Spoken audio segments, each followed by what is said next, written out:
We have covered a number of antique single-shot rifles dug up for the war, but today's gun will reveal the origin of what was the world's largest arms producer.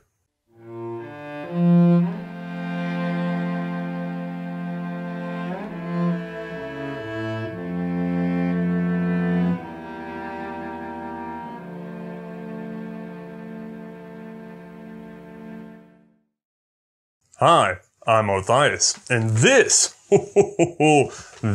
is the Verndl 1867-77, the Infantry und Jägergewehr, the Tabernacle Rifle. Let's get it over the light box.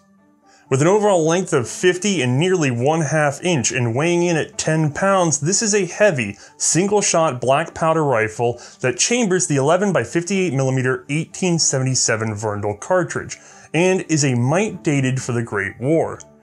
Today we get to finally go back in time far enough to see the birth of the largest arms manufacturer before the Great War. That would be the Austro-Hungarian powerhouse OEWG, 4 letters that appear in nearly 1/3 of our episodes so far in this series. So let's get started at the beginning. This is Leopold Verndl, a drillsmith who started his own home workshop in 1821. And with a focus on efficiency and cost control, eventually expanded into owning his own factory. This was no small feat to achieve in Steyr during the early 1800s. At that time, Thuringia, over in what would someday be Germany, had taken over much of the export market for ironwork. Still more impressive, Leopold continued to expand his sales into ramrods, lance tips, barrel bands, bayonets, knives, and more. He bought a sawmill, and built a water-powered workshop for making barrels, which he could cast instead of rolling them, making them much stronger. Within just 6 years, he was one of the most successful businesses in Upper Austria. Much of this came from the production of the Lorenz muzzle-loading rifles for the Austro-Hungarian Empire. A gun that certainly benefited from Leopold's attention, but could still be made with old-world craftsmanship. Now, as we know, the old guild style of manufacture was not going to last in the face of the latter industrial revolution. And Leopold, well, despite his success, he just did not see what would be the next step. Luckily, one of his sons would. Joseph Verndl, born in 1831, was the second of an eventual 17 children. Despite such a large family, he would stand out, if only because attrition was high. His preceding brother remained frail all his life, and never took over the family business. A further 8 of Joseph's other siblings never made it past early childhood, so a lot of hopes were pinned on healthy Joseph early on. He attended the local school for basic education, and later went on to Vienna in 1844 in order to apprentice as a gunsmith, and Father Leopold had sent him to Austria's greatest, Ferdinand Fruworth. We have discussed this before, actually, as eventually we will see Fruworth's own son develop an early repeating rifle, one that would be taken in by the younger Verndl years later, and serve as an inspiration for the Kropatschek from our prior episode. But for now, young Verndl would simply serve 2.5 years learning the trade of gunsmithing from the elder Fruworth, taking in the best practices of the old world craft before he went on to the Prague Arms Factory, where he was happily soaking up more knowledge until his father recalled him home. At the family factory, he was further instructed in filing and specific machine skills, but young Verndl felt these were dated practices. He wanted to modernize his father's work. That did not go over so well. Feeling stifled, he left and joined the Austro-Hungarian army in 1849, where he became a light cavalryman. His technical skill, however, was not easy to ignore, and he was put to work in the Vienna Arms Factory. And it was there that he took particular note of the emerging American system of manufacture, with an emphasis on machinery and interchangeable parts. Unfortunately, being in the army did not put young Joseph outside his father's reach. Since he produced parts for the empire, he simply requested the presence of his son as a representative of the army at his factory. This meant that his help was indispensable, and so boom, he was placed there. Again, he found his father's methods dull, and in 1852, young Verndl left again, this time traveling to the United States, where he worked for some time at Remington and especially Colt, taking in the latest technology. Just to give you a sense of timeline, this would have been about the time of the rollout of the Colt Ranger, later known as the Navy. In 1853, Verndl would return home with a suitcase full of technical drawings and a firm understanding of what was needed to achieve interchangeable parts production. Just a reminder, this is not some magic secret that somebody just thought up. It's a methodology heavily reliant on tools, machinery, planning, and inspection. The need for interchangeable parts was understood long before the ability could be developed. But Verndl was entering the game just on the cusp of its technological realization, and he knew being an early adopter would be extremely important. Of course, convincing his father wasn't going over so well. Instead of waiting, he married, bought a home, and set up his own workshop to strike it out on his own endeavor. But in 1855, his father died unexpectedly, only at 58 years of age, from cholera. This left the family business to his mother Josepha, who called on her sons Joseph and, of course, Franz, who was 2 years younger and mostly handled the financial side of the business until 1863, when he would leave to found his own factory, which would focus on steelwork, everything from nails to barrels. So for the most part, Joseph Verndl found himself in control of his father's business, and like the old man, he saw opportunity everywhere. It took a few years for him to settle into the role, but during that period, a stroke of luck. In 1858, a railway station was established in nearby Linz, linking the region to Vienna. This dramatically aided growth of exports in Steyr. In 1859, the Second Italian War of Independence resulted in a loss for Austria-Hungary, and saw food prices rising and internal turmoil. But for the arms industry, it was actually quite profitable. Knife and gun makers were in demand, and workers would pour into Steyr. This resulted in the first of many housing crises for the region. I won't go into major detail about it, but the book we reference for this show does. Hans Stogmuller covers a lot about Joseph Verndl's political beliefs and personal attempts to stem issues from the constant boom or bust nature of arms manufacture at that time, where thousands may be hired or fired in a week's notice depending on wars around the world. Really, it's a complicated issue how legislature, government purchasing, and other random factors really affect the longevity of a labor force in critical fields. But sadly, a topic for another day. Instead, I will point out that by 1861, Joseph Verndl had mastered his father's business and was on to making improvements, specifically wanting to introduce interchangeable parts assembly to Austria-Hungary. That old dog.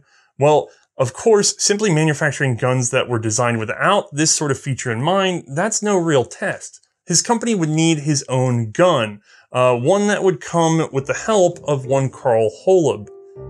Born January 29th in 1830 in Stradonitz, which is present-day Czech Republic, he was the son of a farmer. Young Karl would attend the local village school and eventually moved to Prague, where he apprenticed as a locksmith. From there, he joined the Austro-Hungarian army and likely met Joseph Verndl while assigned to the state arms factory in Vienna, where he also attended lectures on mathematics and mechanics at the Polytechnic Institute.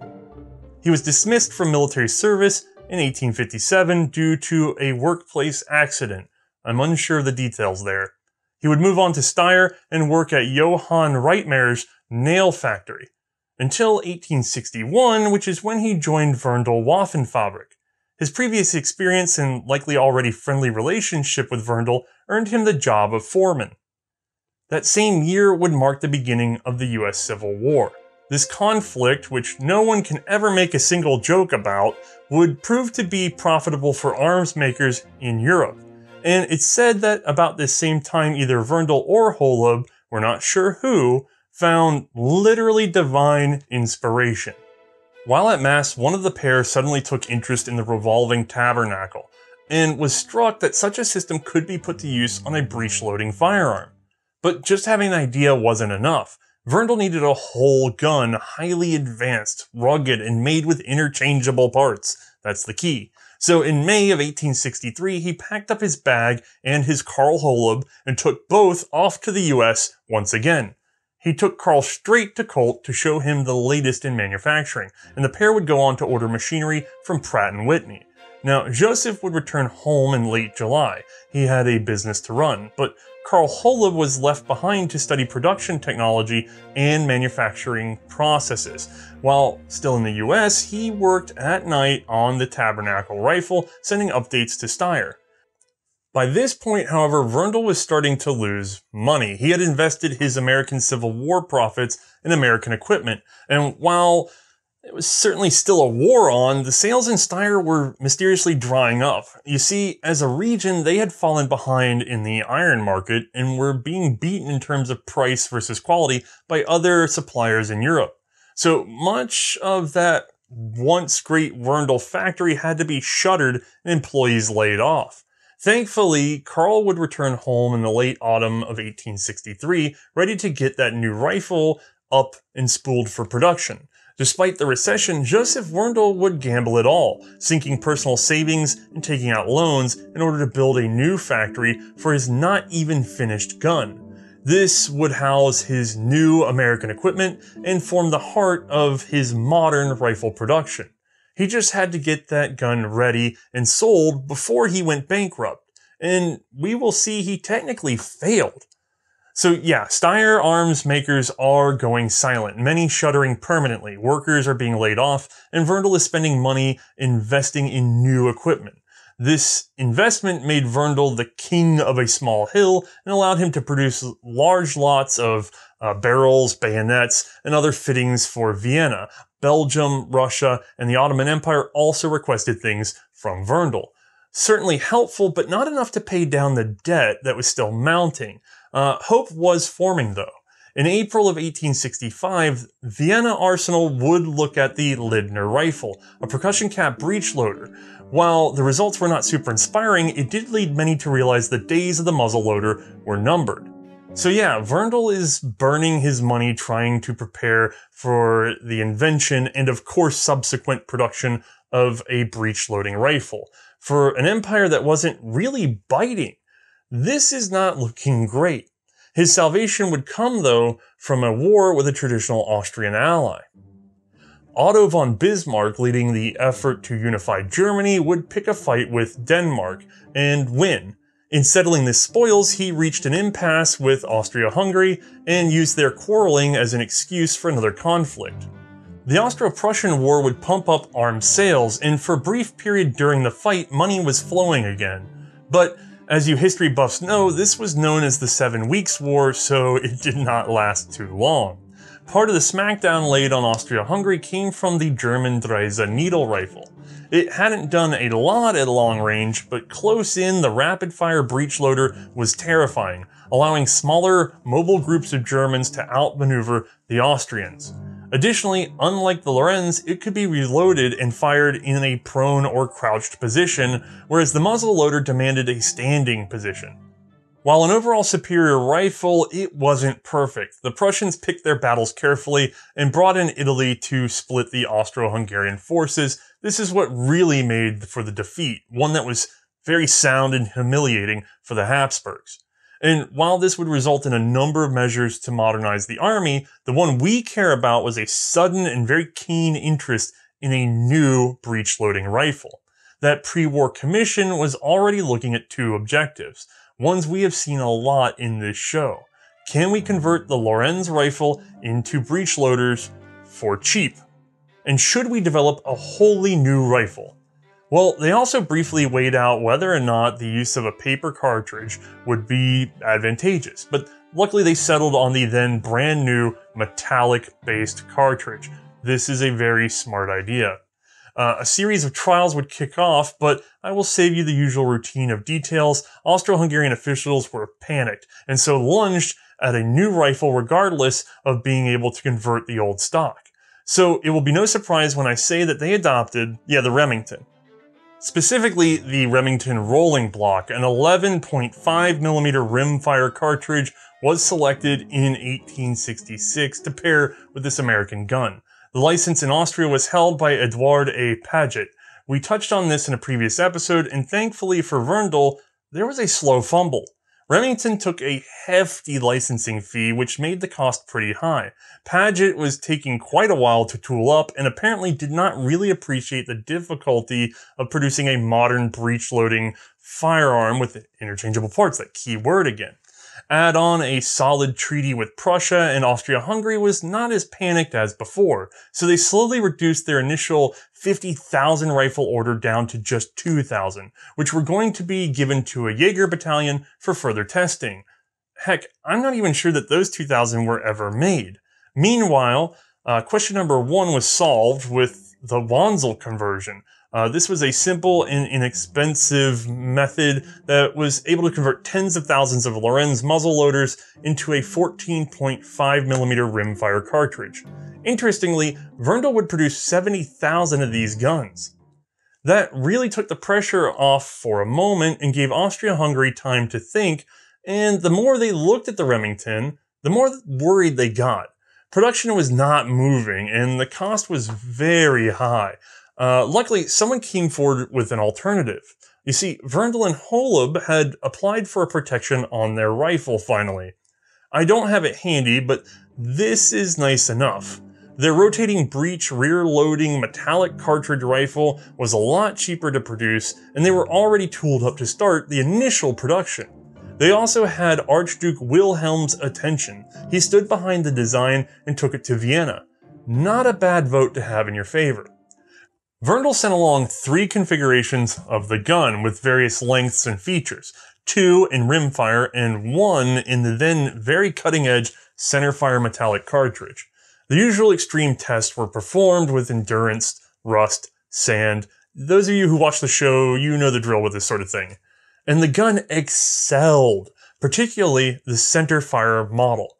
The Austrian officials were so impressed with its accuracy, simplicity of operation, the rate of fire that averaged 20 to 22 shots per minute, they were blown away. And honestly, the most outstanding feature, referenced time and time again in domestic and foreign journals, the strength. As a matter of fact, a London Times reporter actually wrote home about Verndl's rifle. After the usual tests of dipping the lock in water, smearing it with dirt and sand, etc., and then firing, Herr Verndl took the gun and out of the window of the first floor from which we had been practicing, flung it repeatedly over the lane on a piece of hard, stony ground beyond. It was brought up again, fired over and over, having suffered no damage beyond a few bruises from pebbles on the stock. The fact is that the barrel and back piece being of one piece of steel and supported moreover by a very strong stock, there is nothing to break. Our friend Kropatschek, who at this point still worked for Vienna, not Verndl, remarked that the gun was not as elegant as the rolling block, but was much more natural to the untrained and possibly panicked soldiers, along with the usual compliments towards its robustness. Now, by this point, I should say that Verndl was taking on more and more work from international orders. I don't want to stop the story every time a new major or minor contract walks in the door, but from here on out, we will see, guns being ordered in fits and spurts, which results in a roller coaster of hiring and then firing employees, of building worker housing and then having to deal with the assets when the work ran out.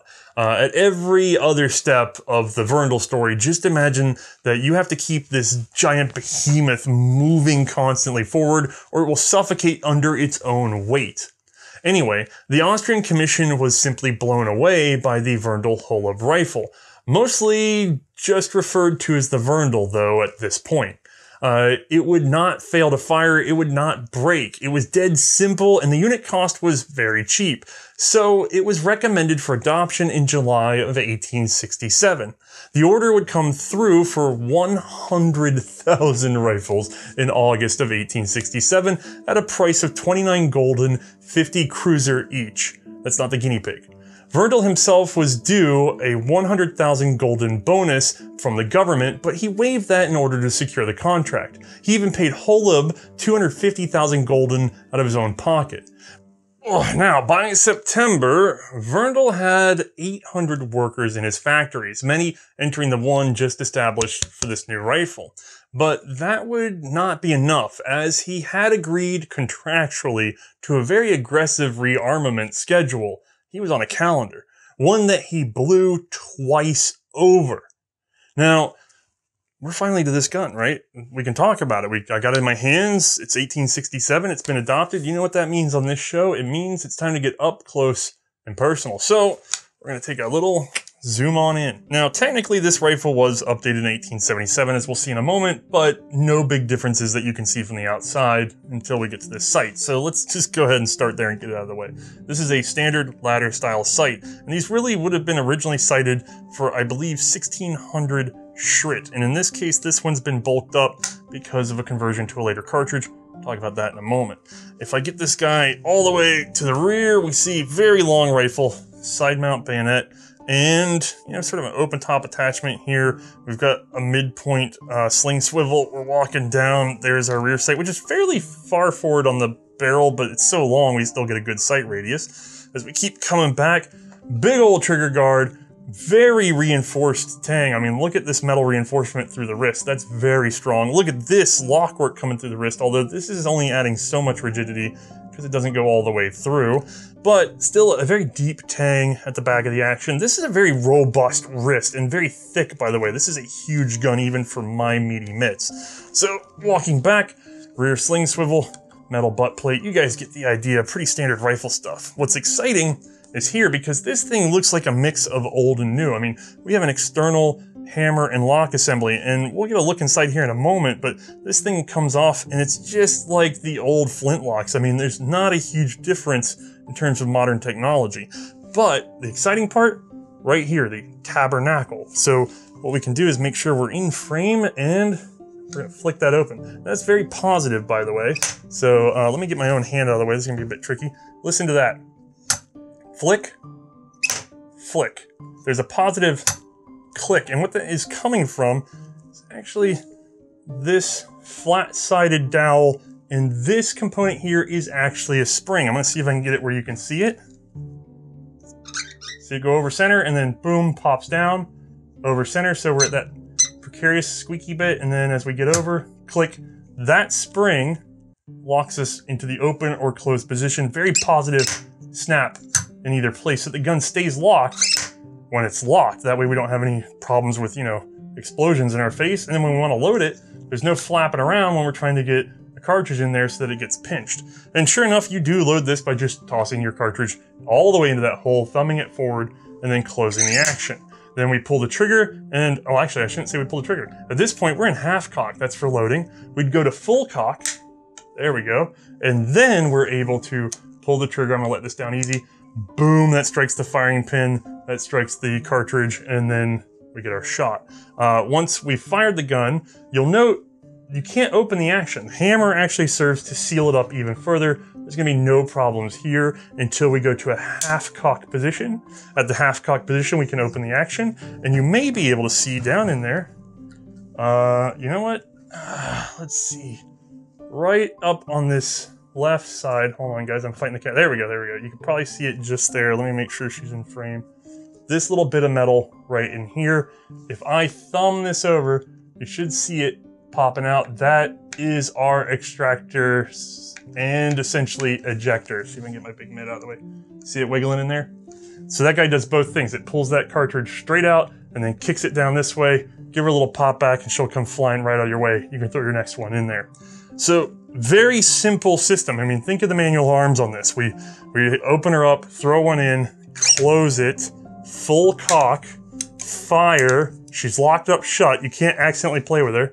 And then half cock, all the way open, cartridge in, closed. At this point, by the way, in half cock, we can't drop that hammer. There can be no accidents of loading this and sort of playing with the trigger. So when you take this up to your shoulder, that's when you go for full cock. And then that way, it's very safe to operate this gun on a line with fairly poorly trained or educated soldiers.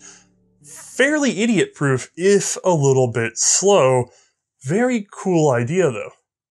Now, I will not be disassembling this in front of the camera anyway, because it really wasn't designed to be field disassembled. This is a whole assembly as it is. As a matter of fact, the geometries to reassembling this gun can be a little tricky if you don't know what you're going in for.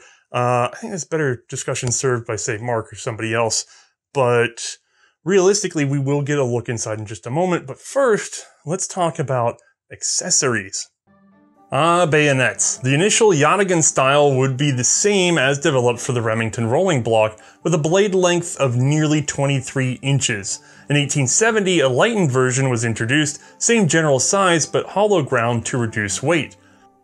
The cartridge was an 11 by 42mm centerfire designed by Martin Wilberger of the artillery. It would actually be adopted after the initial rifle production started. Thankfully, the necessary machining could be saved for last. Now, here's the thing. I want to show you this gun in detail, but by World War I, we are talking a whole other cartridge, as you may have heard me mention. This has a lot more heat on it, so just keep that in mind as you watch the animation and May's subsequent presentation, that in 1867, this would have been a much duller cartridge than what we're showing today. First, let's just cycle through one round to get a feel for this gun.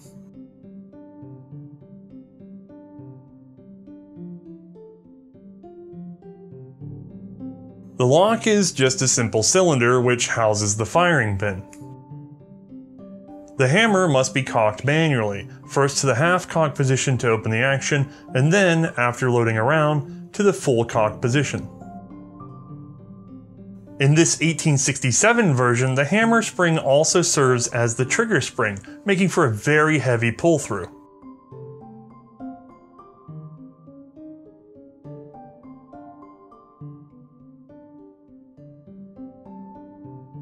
The hammer falls and strikes the firing pin in that cylinder, shoving it into the primer and discharging our cartridge.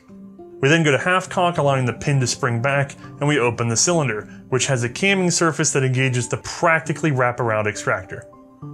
If we just open the cylinder to its neutral point, we don't really get much extraction. Instead, the user must push it over center to get that extractor to really pop. If you have a stuck casing, you can also repeatedly bap this paddle until it's cleared. The two resting points of the cylinder are held by a flat spring down the wrist of the gun. This acts on two flat spots machined onto the central rod running through the cylinder, causing it to snap into either the open or closed position. This gun was certainly more complicated than I bet you expected, but at least you understand it now. So let's get it over to May for a live demonstration.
You know, this is a pretty straightforward rifle, kind of hard to get it wrong as the shooter. Alright, so May's gone demonstrated, and last we left off, Verndl had to make 100,000 of these particular guns. Now, Austria-Hungary wisely sought to have another manufacturer, or maybe two, produce the Verndl as well, 150,000 of them. But searching the world over, they just couldn't find as good a deal as Joseph himself was offering in order to take on all the production.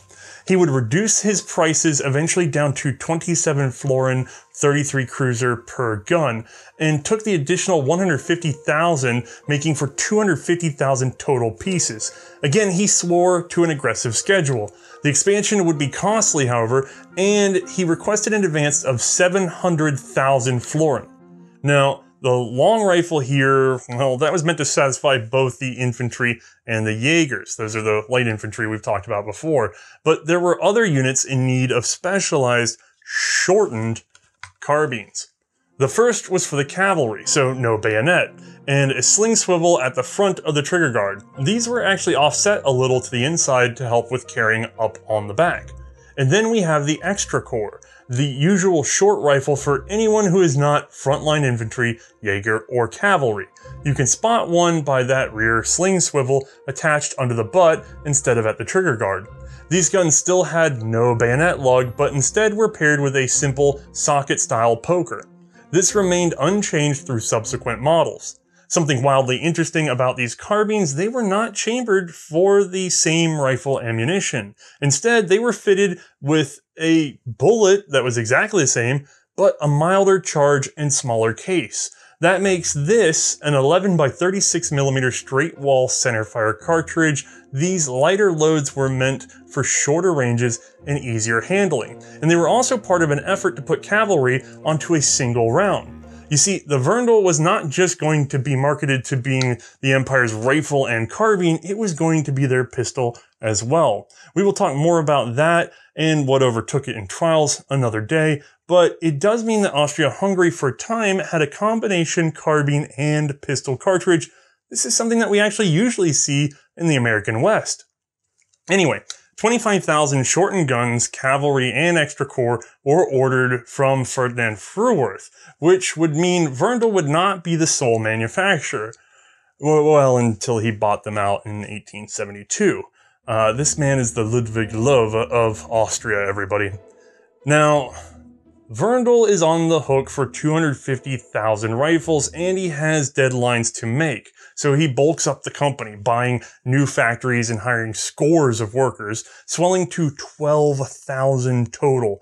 To further aid him, he would request help in the form of a dedicated military representative, one he had known before.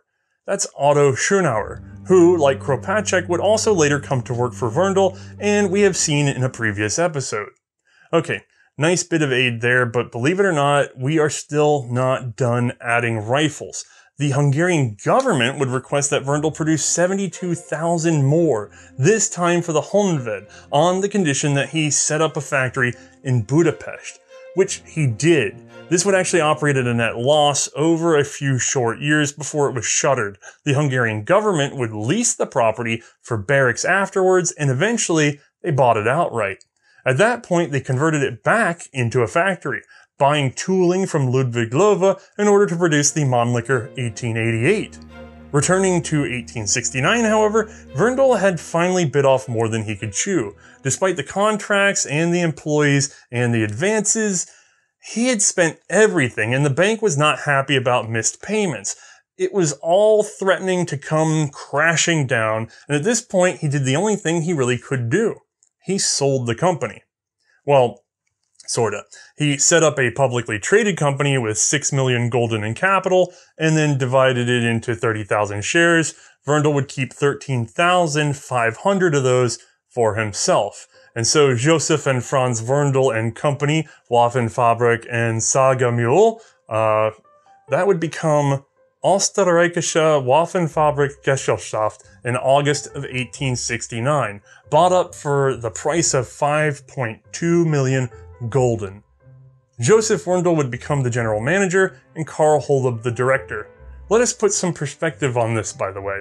OEWG now has 9 factory buildings, 10 residential buildings, 6 magazines, a machine and boiler house, 10 water wheels, and various other equipment in Steyr. In nearby Letten, they have 8 factory buildings, 9 residentials, 3 magazines, a sawmill, and 31 water mills, not including the works going up in Budapest that would later be abandoned. With the reforming of the company, more assets were put under Verndl's control, and by 1870, OEWG swelled to 2,900 employees, making it the largest arms manufacturer in Europe. Now, a lot of this had to do with producing guns for other nations, and again, we saw these in each of their respective episodes, but dang, this is a huge endeavor off of one gamble.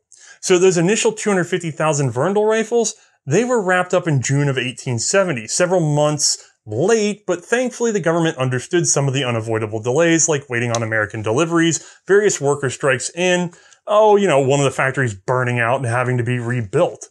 Further orders would follow, as many as 200,000 for the Honved and 90,000 more in Austria. There were a lot of these guns. 672,000 assembled rifles for Austria and Hungary are on record, with 11,000 additional carbines. Kinda weird how uncommon they are now. Long, hard lives, I suppose. Now, the Wanzel and the Verndl served together for some years until the latter production could completely displace the conversion gun and its dated rimfire cartridge. The first frontline use of the Verndl would be the Austro-Hungarian occupation of Bosnia and Herzegovina in 1878, although I doubt it was widely issued at that point. And interestingly, that would be its only conflict as the primary arm of the dual empire. Somehow the Habsburgs would stay out of trouble long enough for another gun to be adopted. But that does not mean that there were no lessons learned and no improvements for this particular rifle. Anton Spitolsky, yes, the wacky magazine guy, took particular interest in refining the initial 1867 model. He tried to make it simpler to produce and easier to repair, and also more durable. And it seems he succeeded. As a matter of fact, there were a number of little improvements that they needed to put into this gun, a lot of requests from the Jaegers, and so that makes this, the Verndl model 1873-77, an improved tabernacle rifle. Lightbox. Still 50.4 inches long and now only 9.5 pounds, this rifle by the time of the war also chambered that 1877 cartridge. This guy really just embodies some basic changes to the Verndl, a wish list of improvements made whole in November of 1874. Now, in particular, this rifle was decommissioned with extreme prejudice. There's some weld marks and some other little things that are wrong with it. Let's not get that in our way, so I'm going to take this aside, and despite its inoperability, we are still going to take a closer look.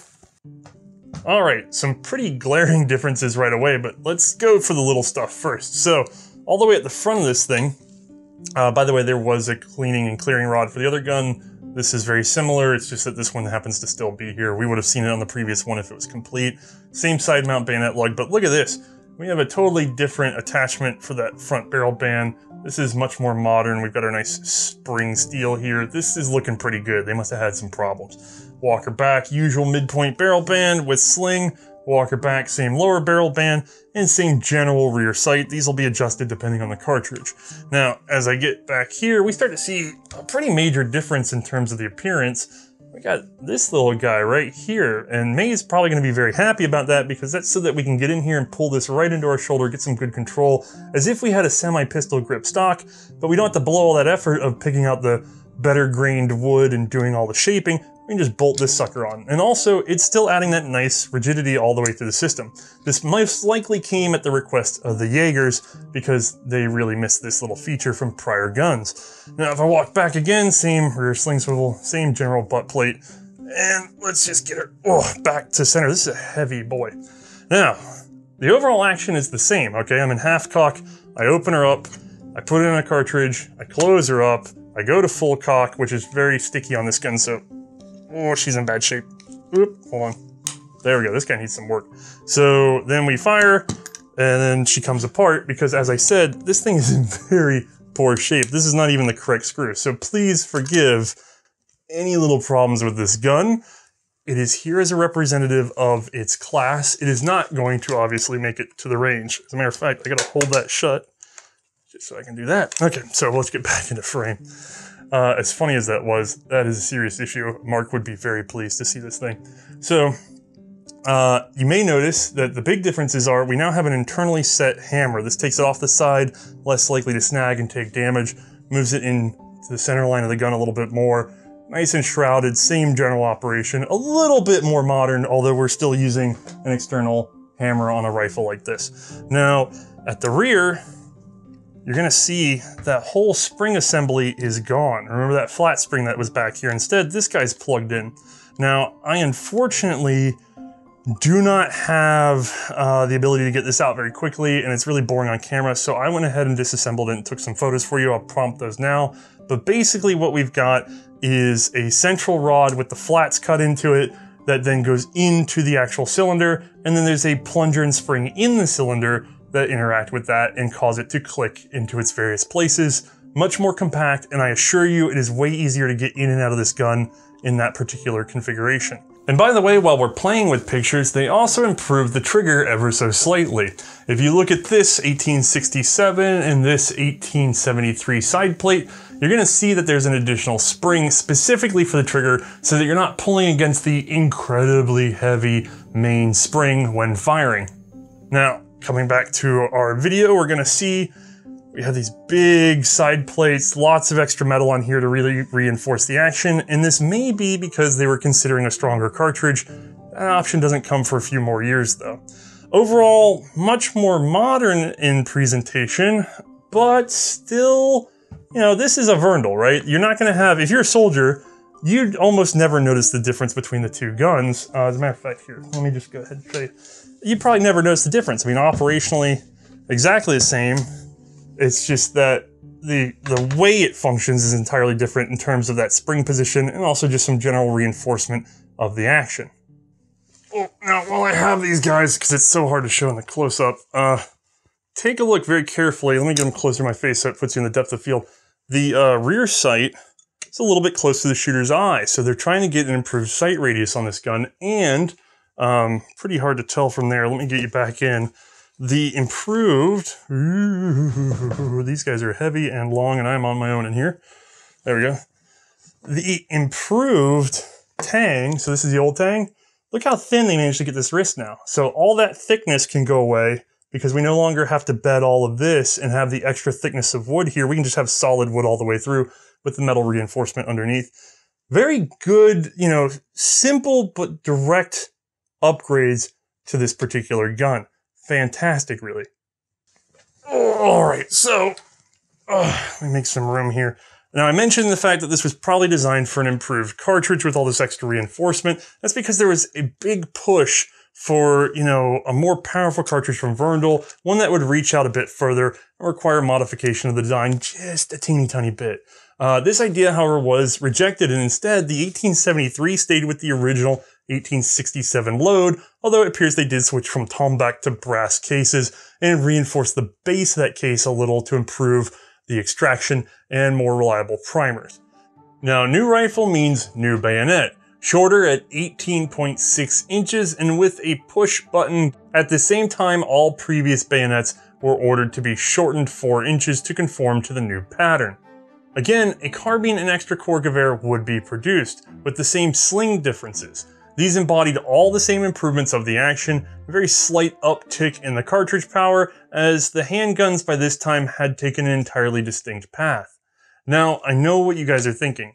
Why did Othias introduce the 73 if he wasn't going to shoot it? Well, originally we were expecting to be able to run this gun on the range for you, but obviously it came in interesting shape and that did not happen.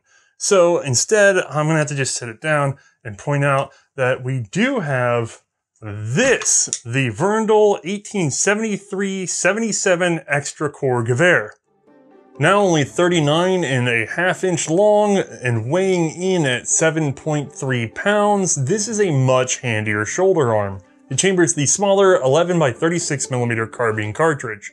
And honestly, outside of the cartridge, it's just the same as the rifle, but, you know, as usual, oh, good lord, let's take a closer look. So, I'm gonna set this guy back down.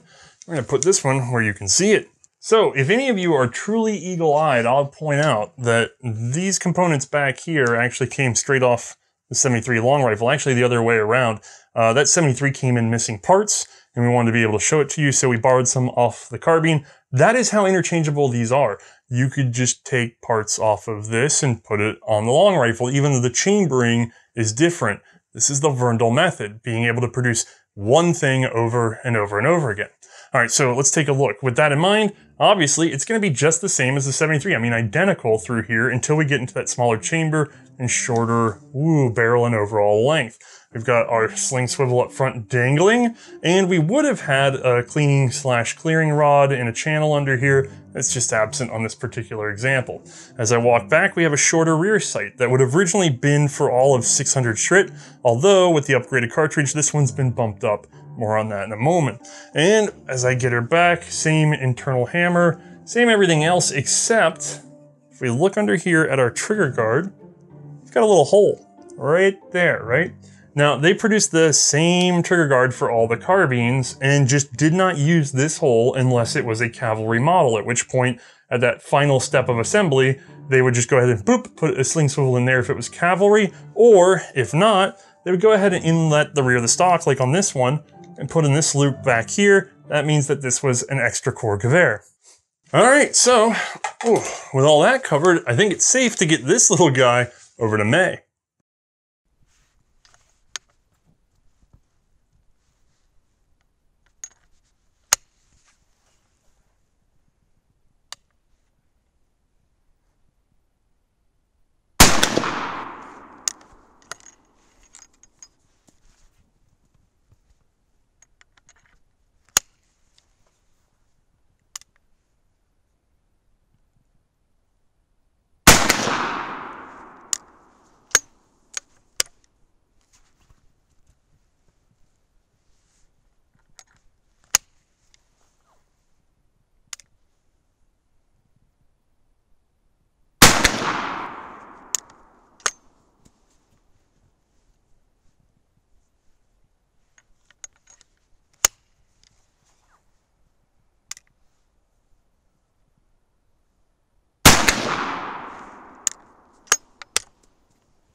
I'm not gonna lie, this might have taken the prize as the cutest rifle we have shot for this series. But let's get back to some history. Turning back to the overall 1873 series, we have some production figures that we need to cover. 400,000 of these guys would be made for the home army, and 100,000 carbines and extra core rifles. In 1880, Montenegro would also take in 20,000 long rifles, and in 81, Iran ordered 18,000 rifles and 10,000 carbines. Now, those latter dates come after Austria-Hungary finally took the advice given to them way back with the 1873, that would be the 1877 improved cartridge. The case length was increased with powder to match, and it hucked the bullet faster and further.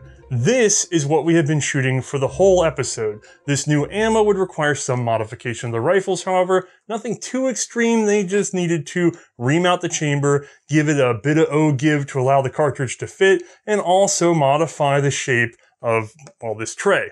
Plus, you had to change out that rear sight from, well, in the rifle, 1600 maximum Schritt to 2100. And with that, blammo, the 1877 Verndl, which was accepted in March of 1878. Previous 1867 and 1873 were converted to this pattern. I'm honestly not sure what the delay was, because if they had jumped on the initial offer to beef up the cartridge with the original 1873 long rifle, they would have not had to come to convert so many of them later on. But oh well, more money for Verndl, from the Landwehr and the Honved at least. The K&K got theirs done at the State Arsenal in Vienna. Production of the 77s would last until 1884. With all previous guns updated, Austria-Hungary now has the 6777 and the 7377 in service in Titanic numbers. By the way, there would also be an updated carbine cartridge. At first, the Tomback was retained, but in 1882 this also went to brass. The overall case length was the same, so that the old ammo could still be used. There is also some splitting here from the pistol cartridge, but more on that another time. Carbine sights were updated from 600 to 104,000 Schritt. This is an extremely ambitious setting for this very minor update. So now we have the long rifle and the carbines updated, and they really are quite reasonable guns for their era. They stack well against their neighbors, just as powerful and perhaps more robust with similar fire rates. And now, well, the Dual Empire had caught up in small arms tech. I mean, nothing really stands out as inferior to anybody else, and yet there are no real major conflicts. I mean, the next bit of combat would be the Boxer Rebellion in 1899, and by then we have seen several models come and go. The Mannlicher 1886, 88, and 1890, the 1890 carbines, and finally locking onto the 1895 rifle and their carbines. And to be fair, we have covered them all before. Austria-Hungary's panicked reaction to smokeless powder resulted in hundreds of thousands of surplus repeating rifles. Sure, the cartridges were a bit dated, but they were good enough as a backup once war were declared.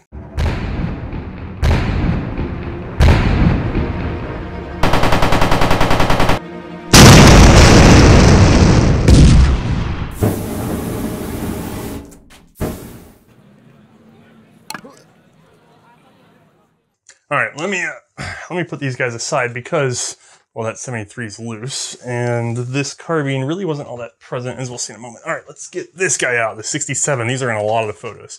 All right, so funnily enough, Austria-Hungary was so big that even at the beginning of the war, they had tons of spare Mannlichers that they could dig out, and still needed more guns on top of them. That meant dusting off the Verndls. Records indicate some 118,000 were still in inventory in 1914. No real mention of the carbines though, and to be honest, I think I found like maybe one photo that had one present, and that might not even have been from World War I, can't confirm.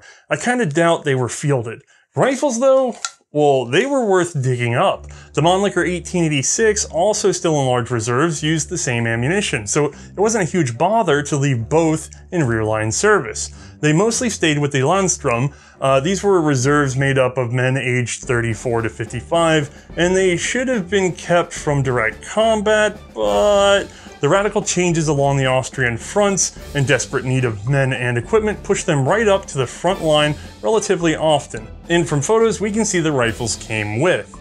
I also have found Verndls in the hands of the Polish Artillery Corps specifically, although they more commonly had Mosins or dated Mannlichers, at least from other photos I have also unearthed. Another reason we know the Verndl saw World War I use is because not one but two Ersatz bayonets were cooked up, and they are awful. There was a spring-styled knife, not unlike the 1895 Ersatz. This was okay. And this monstrosity, a spike that simply coiled around the barrel. Obviously, that latter one did not like remaining snug in combat. Outside of the usual duty, Verndl rifles were also cut down and converted to explosive marker launchers. These were blank-fired devices that would pop a cloud of smoke about 50 meters or so above a given area. Now, I honestly did some research and couldn't turn up quite why. I thought that would be something that was pretty apparent. I suspect there are a number of good uses for this, like setting artillery or communicating with troop movements, but I just could never pin down exactly what they were doing with it. I still lean towards artillery.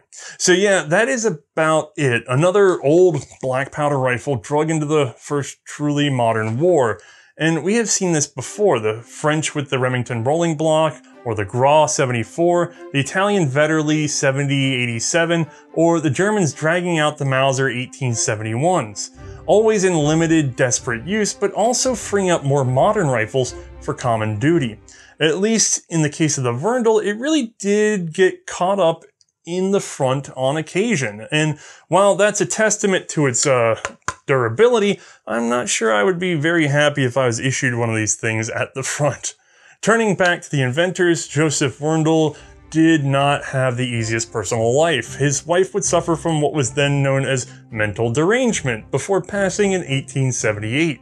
In 1882, Joseph Verndl would go on vacation for a nervous attack, and in 1883, his only son died of lung disease at only 27 years old. In 1885, Carl Holub would resign from OEWG, citing differences of opinion with management.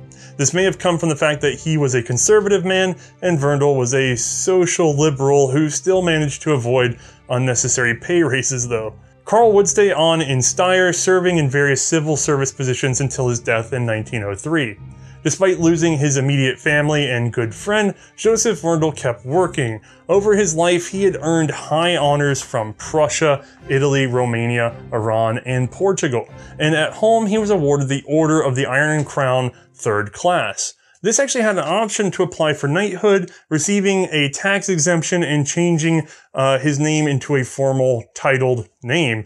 Verndl, however, was a humble man at heart, and when asked about never flexing the honor, he replied, "As Verndl I was born, as Verndl I want to die." And he would, in April of 1889, succumbing to pneumonia. He was actually well remembered for caring about his workers and community. I mean, he built housing, formed fire brigades, started worker education programs, swimming schools, and donated land and money to poor houses. These were not popular things. After repeated hirings and firings, he supported pension programs and other benefits. Of course, there were limits though. I mean, he fought demands for raises and strikes when they usually arose at the worst times when no work was coming in. Still, he was generally remembered as a businessman who brought prosperity to the entire region and used his profits generously in the pursuit of, well, philanthropic ideals. In the end, he would pass away due to pneumonia, like I said, but he lived a pretty full life before that. Anyway, before I wrap up, if this seemed like a long episode for such a really basic gun, you're right. But here's the thing. All of this plays into a history that we see over and over and over again. The number of guns that Verndl factories produced, later branded as OEWG, of course, that were involved in the Great War is simply staggering. I mean, a significant portion of the whole system of small arms throughout Europe came through Steyr. And we just keep hearing the name in episodes past and in stories we haven't even got to yet. Joseph Verndl risked everything on one gun, and in the end he made millions, arming, like I said, half of Europe just before a war that changed everything. Heck, this scroll by does not even include the neutral powers. Incredible what one man's determination and chance can do. And yeah, it's grim, but in fairness, there would always be some other merchant of death. Alright, let's focus back on these particular rifles and get them over to May for her opinion. Alright, once more, we have made room for May.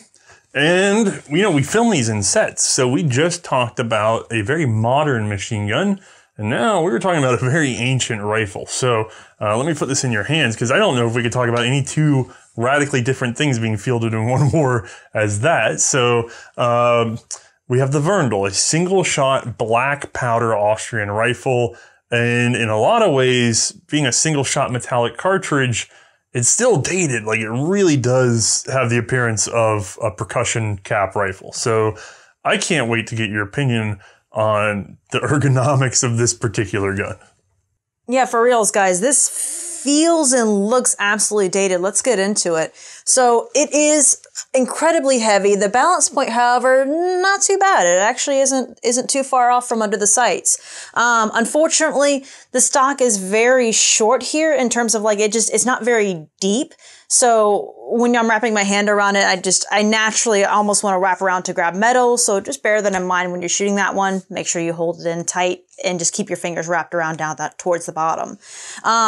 It is a straight wrist, and unfortunately this wrist is incredibly fat too. It really is very uncomfortable. So pulling it into my shoulder, yeah, it feels like I'm just not really getting a solid purchase on that. Like I'm not able to get a full wrap around with that one, unfortunately.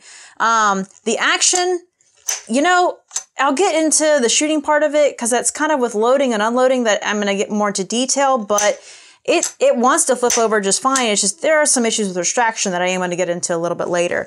I'm not a huge fan of the external hammer. I really do feel like, as Matthias is saying, it kind of looks like a percussion cap rifle at this point with that feature. But I mean, it's a solid hammer. There's a good bit of heft to it. So just expect you're going to want to get a good like purchase on that with your thumb, or like I did in the video, I just used my 2 fingers when I lifted up to my shoulder to actually cock the hammer back.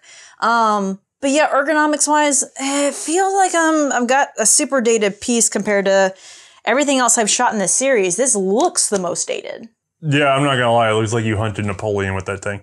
Now, it's nicknamed the Tabernacle Rifle because of that rotating closure. So if you haven't heard May playing with it 16 times over, it does click right into position. It's pretty smart, pretty sharp. I liked it.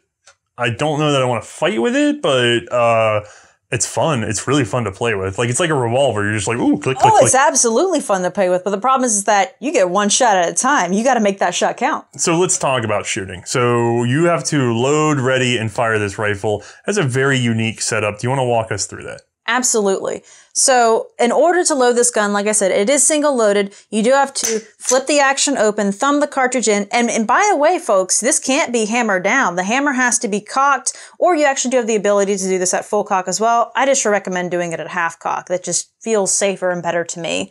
Then you need to make sure you close the action, line up your sights. At that point, you're going to want to cock the action. Like I said, I use my 2 fingers or 3 fingers, or you can use your thumb, whatever's easiest for you.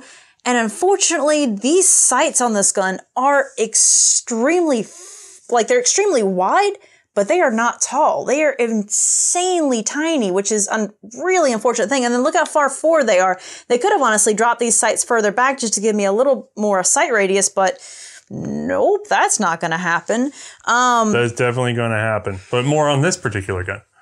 No, that's true. We'll get into that in a moment, though. And then the trigger on this gun. It is the heaviest trigger I have handled to date for the series. And honestly, it's kind of interesting. It was hard for me to put into perspective how heavy this trigger was because of all the things I've shot so far, that it took Matthias pointing it out actually on range that he was like, goodness gracious, we haven't shot anything quite that heavy before, for me to fire it again and be like, oh no, wait, that is an insanely heavy trigger. I'm going to point out that May is broken because she's the only person out of everybody that handled this gun to load it, ready it, pull the trigger, and then go, is the safety on? Is there a safety? Like, everybody who first fired this gun went, something's wrong, because it's that heavy. It is so heavy. This one, however, as long as she can crank down on it with her big meaty mitts, she was just like, oh, okay, boom. Never thought a second thing of it. I think I have one of the strongest index fingers of the world. Yeah, some of the double action revolvers we're going to get into might beat this gun out in the long run, but this is a single action, extremely, I mean, I jokingly call it a 30-pound trigger. Like, it's just, it is impressive. Now, the reason for that is because the hammer spring is the trigger spring. Like, the trigger is on the other end of that spring. That is a lot to crank down. Yeah, that's a good idea. Yeah. So there's no take up, by the way. It's just boom. So, all right, recoil, because you haven't said that. Like, you actually pulled the trigger. It's very heavy. We get that. But what happens once you pull it? Now, there is actually a decent amount of recoil. I was fairly surprised about that. It definitely wasn't something I was anticipating at all, because I'm thinking I've got the weight of the gun behind me. I'm thinking, with the cartridge itself, it's not the most modern cartridge. So everything about it was screaming that the recoil wasn't going to be that bad. But no, there was still a good bit of climb with the muzzle on that one. No, they don't forget, this is the 67-77. They had cranked up to the Magnum version of the cartridge. That's still a big 11mm bullet, a big case full of black powder, and it's got, you know, it's a little freight train coming at you. I mean, I wouldn't want to get hit by one. I think it would spin you around, maybe take you on a date or two, and then let you retire slowly in Florida. It wouldn't call you for a third date, though. Yeah. So, this gets us, like, we're trucking, but there's not a lot to say. It's a single shot gun. In terms of single shots, I should say, we've shot the Remington Rolling Block, we shot the Mauser 71, we've shot some stuff. How does it rank among the single shot rifles? Do you have any specific opinions in terms of, would you prefer this over a Rolling Block or any of the others? You know, actually, I found that with the Gra and the Mauser, theoretically, you can just throw a round in, you can close the action, she's good to go.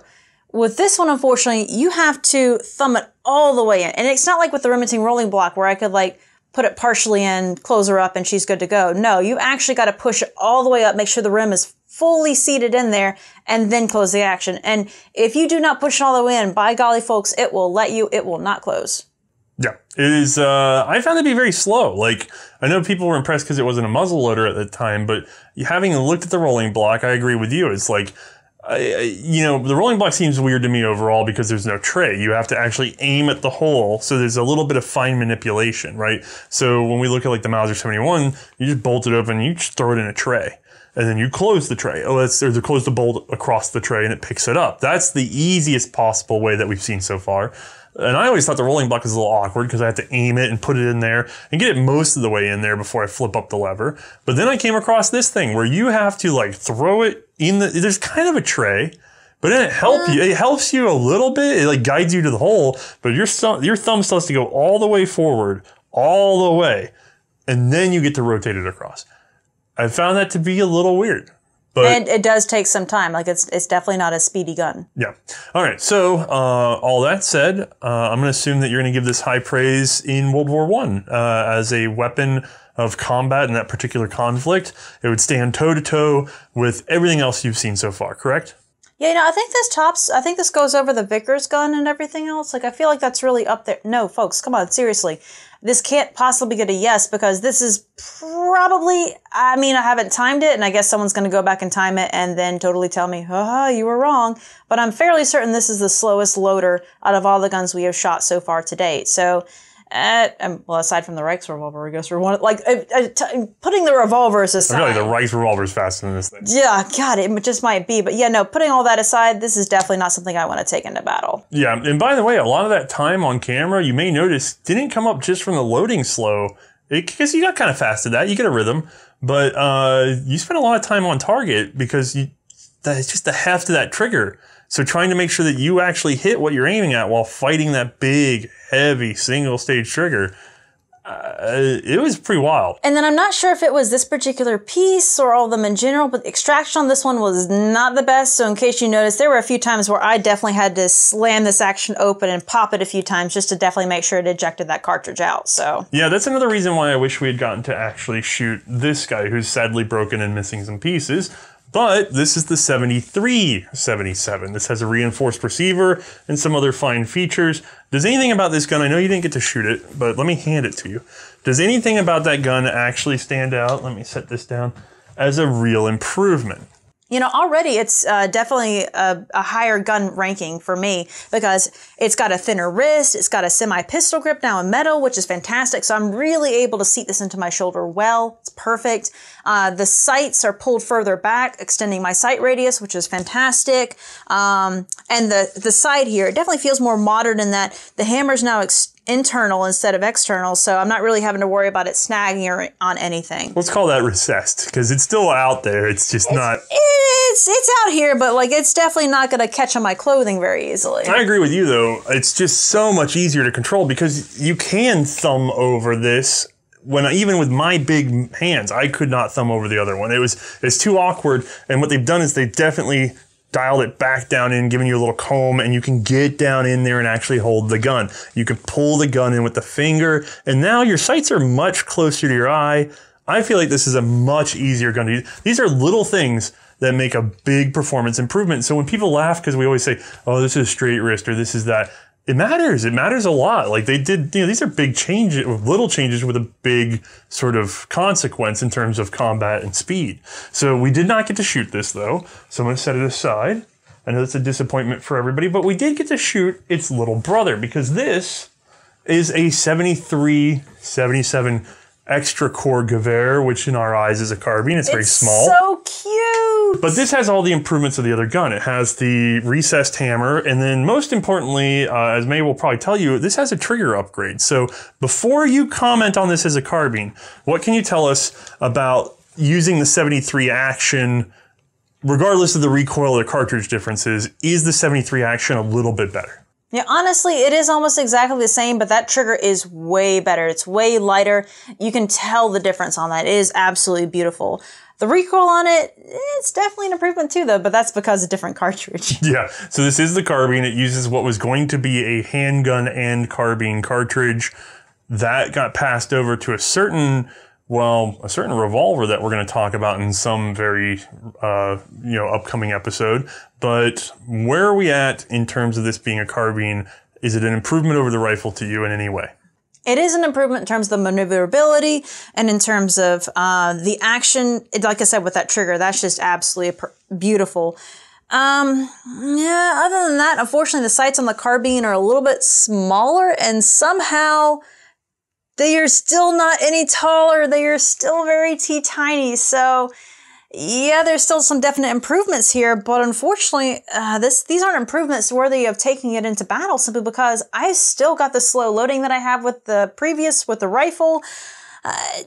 There's just no taking away from that. So you're also shooting something that's kind of equivalent to 4440. Like you're getting into like handgun cartridge range. Not quite as, it's not quite that low powered, but still, this is not the beefy. Oh yeah, I've definitely downgraded in terms of cartridge here and power. So now I will say, can you imagine shooting the rifle cartridge out of that little thing?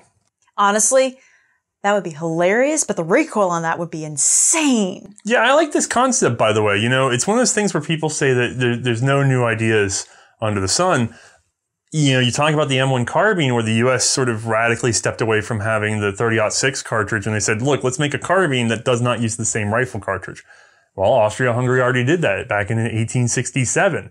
They said, let's have a rifle cartridge and a carbine cartridge, which will also be a handgun cartridge, which is even weirder, but again, that's another story.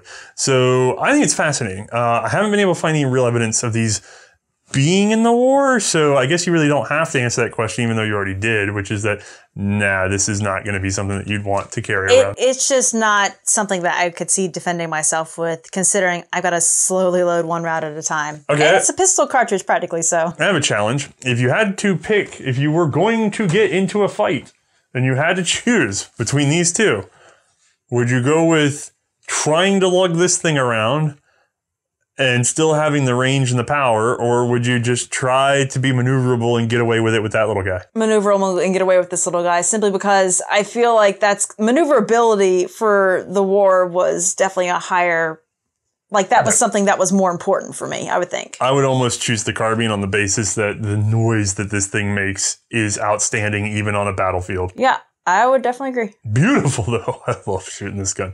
So that's going to cover the Verndl for today. Did you have any additional notes for anybody at home? No, I kind of want one, so. Well, yeah, that thing is probably the most fun I've And this one's ours, right?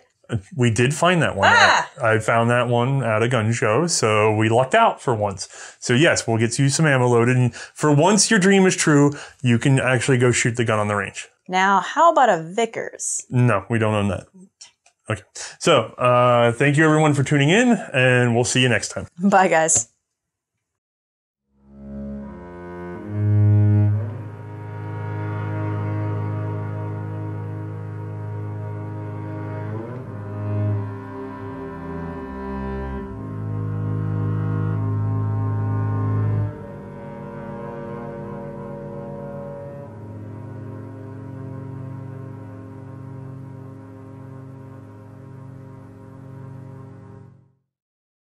Oh, we are doing the messy selfie update because I remembered it only as we started to compile the episode for tonight. I'm going to be dead honest with you guys. It has been a very stressful month. I started to write a list of everything that's gone wrong between guns coming in broken and ammo not working and parts coming in that we need to fabricate and then not knowing. Car trouble and people trouble and parts trouble. You get the idea.